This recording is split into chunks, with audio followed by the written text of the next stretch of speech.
Okay, well, hey neighbors, welcome to the Shed Shop in this edition of How To. This is going to be part 2 on neighbor Ross's, damn, I keep doing this tag, showing you guys his damn info. I'm just going to remove it and put it in his box. His MS310, we have found the saw needs a new air filter. We need to replace our carburetor diaphragms. We need to replace our tank vent, so we are going to go with the cheaper version, just do a duct bill for him. Okay, we'll just add a duct bill to his current line, because the actual two-way tank vent that comes on these is very expensive. It's like $14.50 opposed to just $3 for the duct bill setup, which I use those all the time. We don't know about our O-ring yet. We're going to test our fuel line when we pull it off. But I quoted him with just in case he does need those parts. The saw is going to get re-ringed, which means we have to do new crankshaft seals, obviously. And he has elected to go ahead and have his saw rebuilt, so we're going to go ahead and tear it down the rest of the way. The fortunate thing is, I know this saw extremely well, so we get to just kind of throw all our parts in a bag. We don't have to label or separate anything, okay?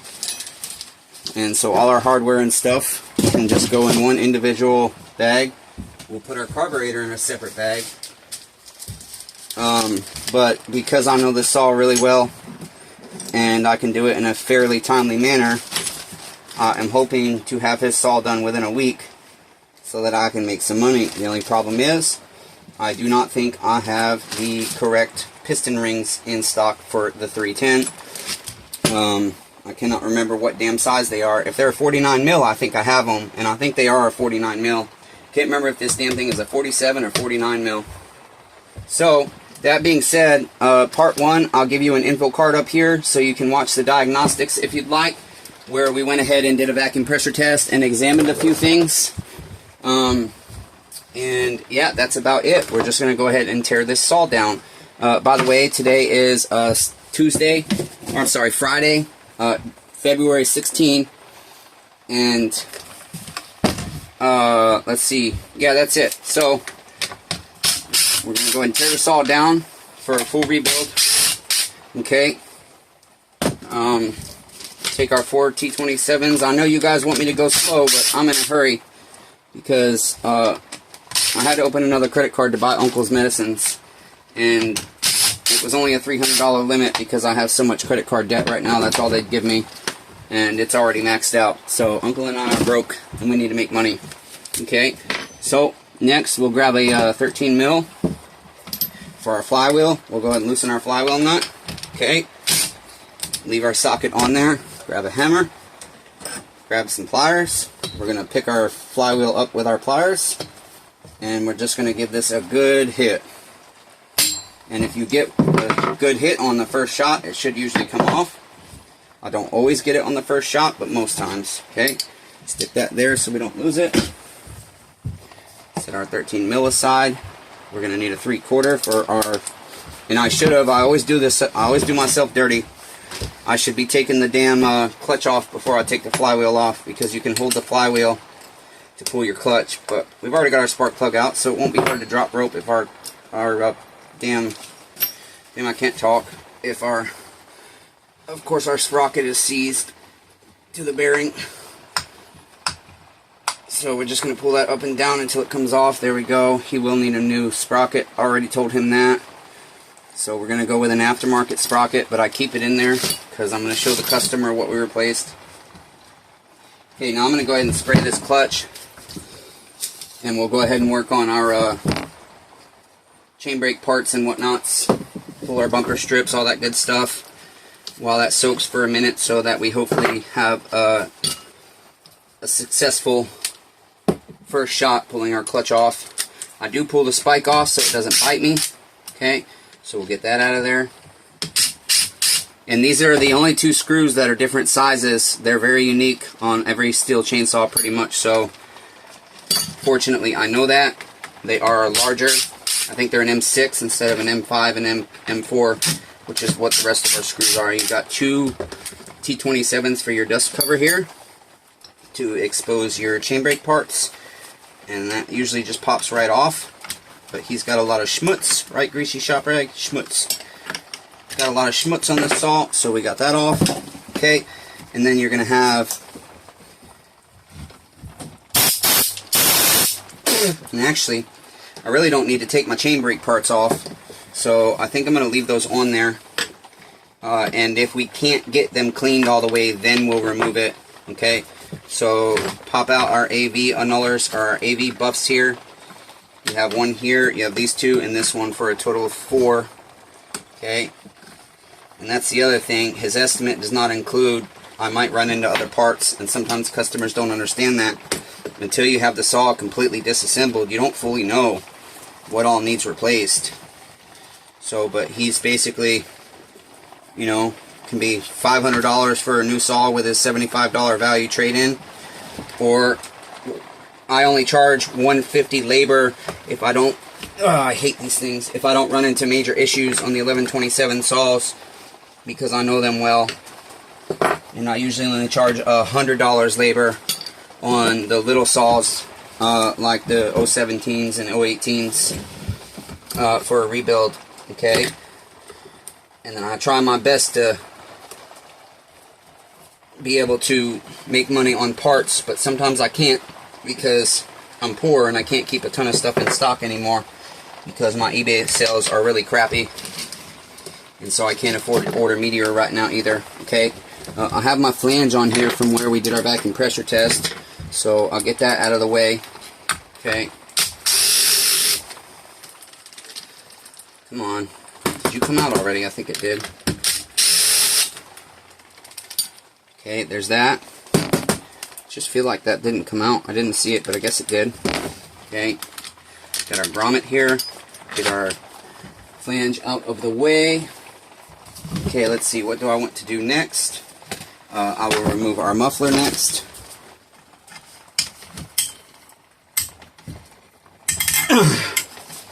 Okay, loosen those by hand. Hopefully, oh, this hurts so much.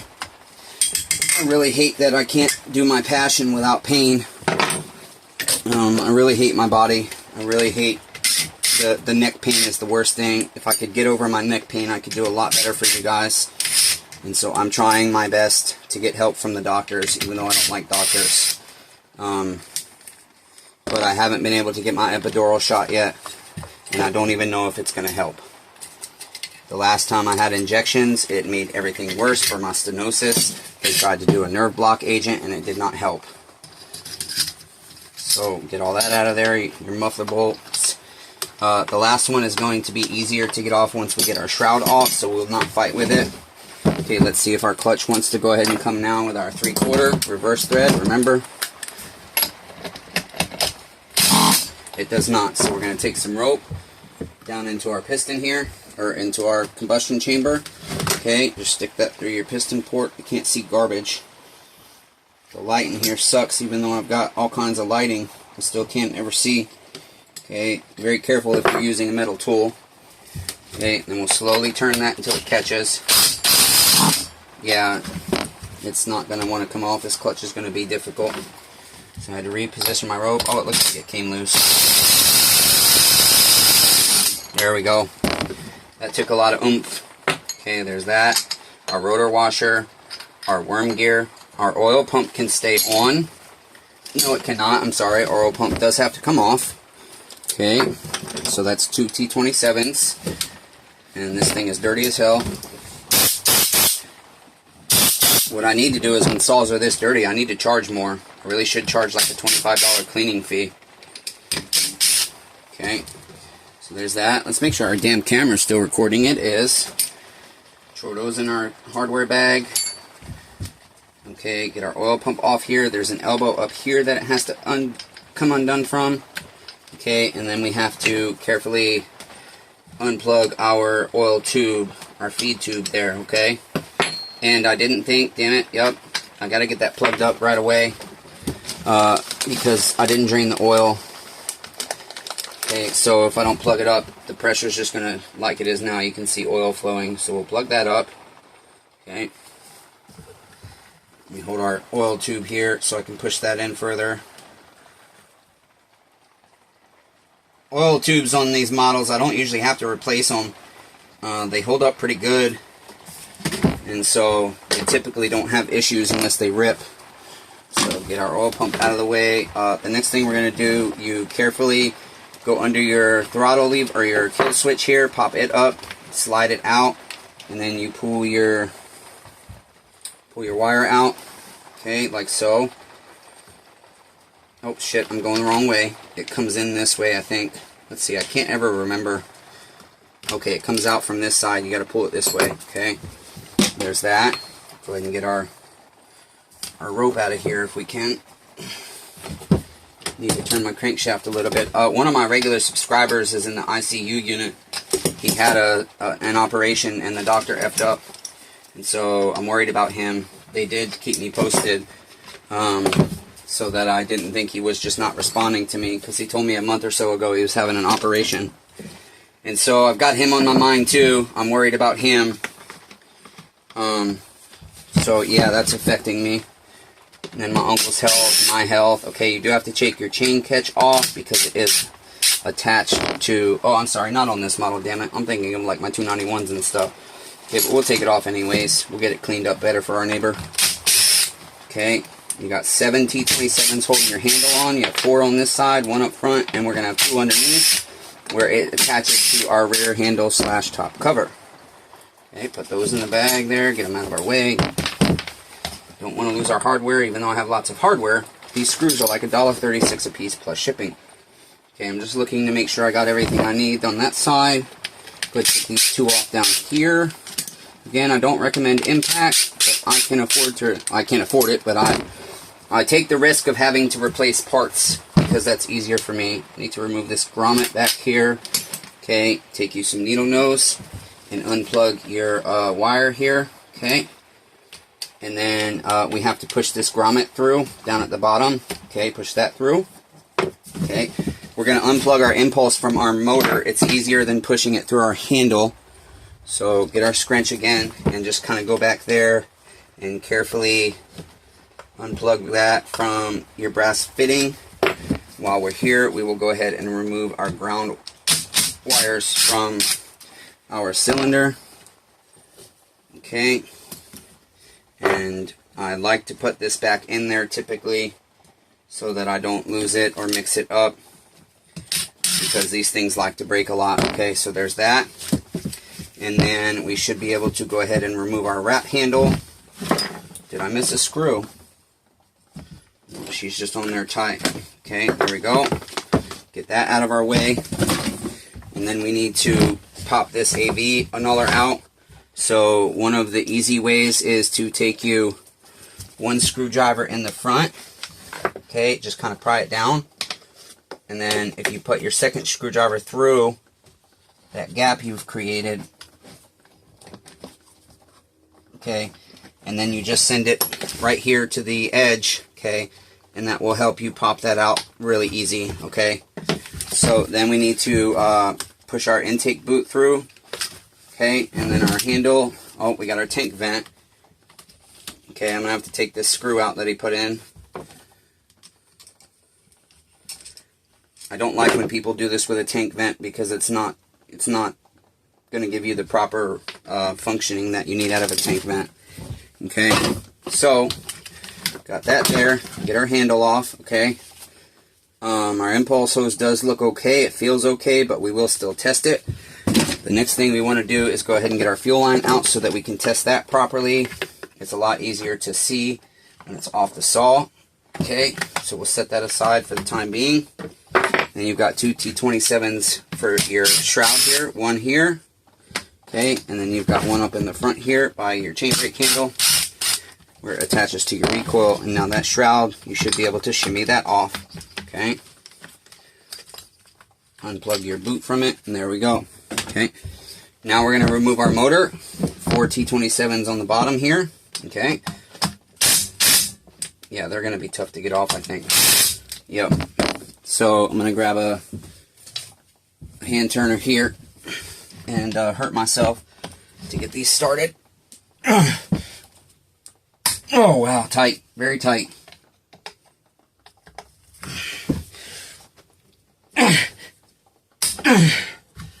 Okay. And this one, be careful of your oil tube.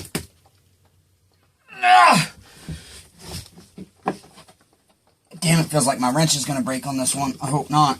These were expensive. Come on, bastard. Oh, wow. Them fuckers were tight. Holy shit. Okay, we got one more right here. Okay, there we go. Come on. 2. Again, careful of your oil tube. Once you get it loosened, you push your oil tube aside. 3. And 4. Now I'm hoping he has some marking on his cylinder that I just can't quite feel until I get it off. His piston looks fine, but he's only got 126 psi, and that's too low for this saw. Okay, now we should be able to lift this off. Okay, and it should come right out, depending where our crank weights are. There we go. Okay, and then if you can't break this seal by hand, what I do is just give me a swift tap with a rubber mallet. Okay, go ahead and take that out, and we can get a closer examination. Like I said, his piston looks pretty good. We're going to take a ring off and measure our ring gap to see where we were at. Okay, and then I need to get a close inspection of his piston. We have to sand the chafer off of the exhaust port. But yeah, I mean, his cylinder doesn't look bad. I'm surprised the saw only has 125 psi. With only 125 psi and both of our rings having a different gap, my concern here is, with my piston measurements, our piston still might be bad. We might be biting ourselves in the ass. Okay, let's check our ring gap. I'm thinking it's going to be more than what it should be. I think it should be like 0.017 on this saw. Yeah, it is pretty wide. I'm guessing like it's going to be like 25 or 26 thou. As I stated before, sometimes we try to appease our customers, so we might be biting ourselves in the ass. So stay tuned for the rebuild of this saw to see what the hell happens, neighbors. Actually, it's not as wide as I thought.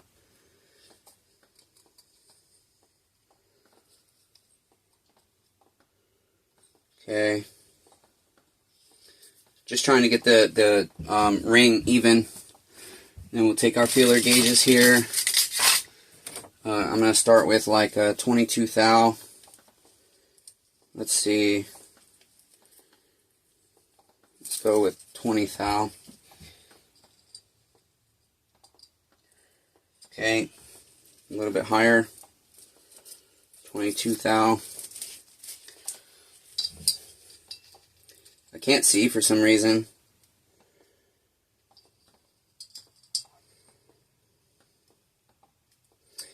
Okay, so it's like 21 thou. That's not terrible, but I mean, the saw only has 125 psi with no air leaks. So we are just going to re-ring it. I'm going to check the gap with this ring as well. I'm going to measure his piston a little bit. I do wish I had better ways to measure things, but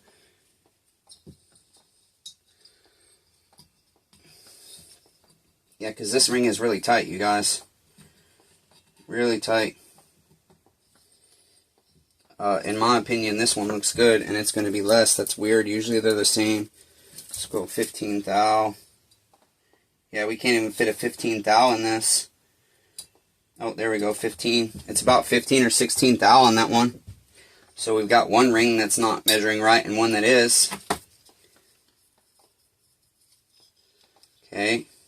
So I'm just feeling everything, trying to get a good idea of where we're at. Okay, so now let's check his fuel line. It doesn't feel terrible, okay, but we'll check it and see where we're at with it.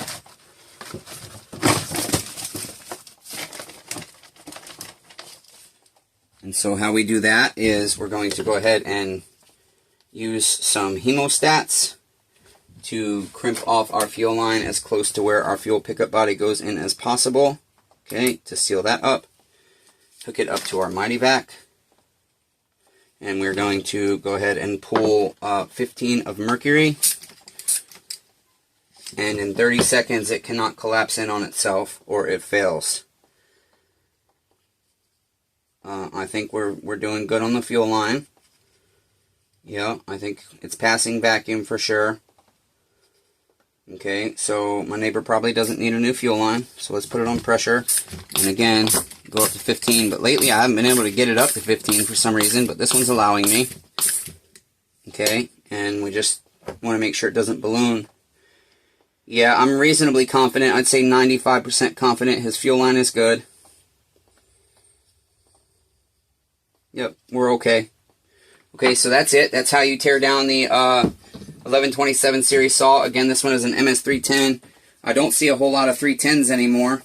And when I do, they usually have China motors on them, because Meteor, to my knowledge, does not make an MS310 motor.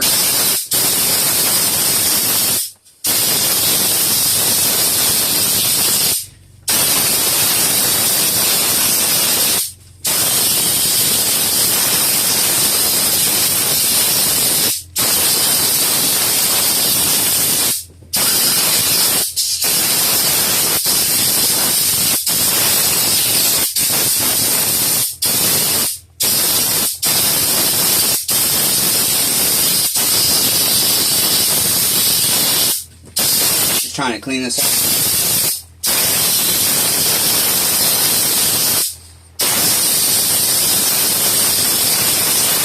Try and edit that out of the video best I can. Yeah, his fuel line I think is going to be good. It's kind of odd that one ring wore more than the other. And I am kind of concerned because the ring gap was not as bad as I thought. And so I'm sitting here wondering, I wonder if our piston is bad. I wonder if our piston is misshaped. Okay, and that's our issue. And then again, I can't get a Meteor MS310 piston to my knowledge. So let's check our, oh, we want to go to millimeters. Let's check our, kind of measure our skirt, measure our piston in a couple of different spots. Okay. Carefully here. 46.91 there. Hard to do with shaky hands. 46.90 there.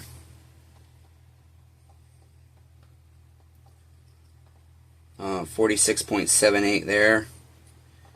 So a little bit low, but not terrible. 46.77.